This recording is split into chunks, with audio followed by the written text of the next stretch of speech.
মানবাধিকার, বাকস্বাধীনতা এবং আইনের শাসন প্রতিষ্ঠায় সরকার আন্তরিক। তবে একটি গোষ্ঠী এ সুযোগ কাজে লাগিয়ে দেশকে অস্থিতিশীল করার অপচেষ্টা চালাচ্ছে বলে অভিযোগ করেছেন প্রধানমন্ত্রী কার্যালয়ের মুখপাত্র ডক্টর মাহদি আমিন, যা জুলাই গণঅভ্যুত্থানের সাথে সাংঘর্ষিক বলে মনে করেন তিনি। দুপুরে রাজধানী তেজগাঁওয়ে সরকারের ১০০ দিন পূর্তি উপলক্ষে আয়োজিত সংবাদ সম্মেলনে এসব কথা বলেন তিনি।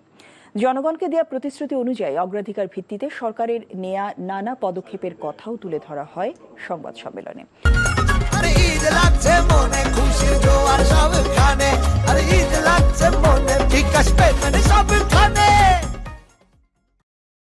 কলকারখানা শ্রমিকদের শান্তিপূর্ণভাবে ঈদ উদযাপন, কোরবানি বর্জ্য স্বল্প সময় অপসারণ, চামড়ার ন্যায্য মূল্য নিশ্চিতে প্রধানমন্ত্রী নির্দেশের কথা তুলে ধরেন মাহদি আমিন।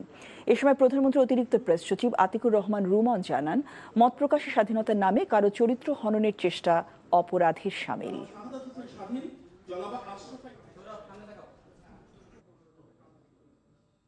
বর্তমান সরকারও গণমাধ্যম ও সাংবাদিকদের জন্য সর্বোচ্চ স্বাধীনতা নিশ্চিত করতে অটুট কাজ করে যাচ্ছে। তবে ইতিমধ্যে আমরা দেখেছি এই নজিরবিহীন স্বাধীনতার সুযোগ নিয়ে একটি গোষ্ঠী উদ্দেশ্য প্রণোদিতভাবে নৈরাজ্য সৃষ্টির অপচেষ্টা চালাচ্ছে। বিভিন্ন ধরনের অপপ্রচারে তারা লিপ্ত রয়েছে। অশোভন আচরণ ও অশালীন কর্মকাণ্ডের মাধ্যমে সামাজিক অস্থিতিশীলতা তৈরির যে প্রয়াস চলছে সেটি গণতন্ত্রের পরিবেশ ও রাষ্ট্রীয় শৃঙ্খলার জন্য ক্ষতিকর।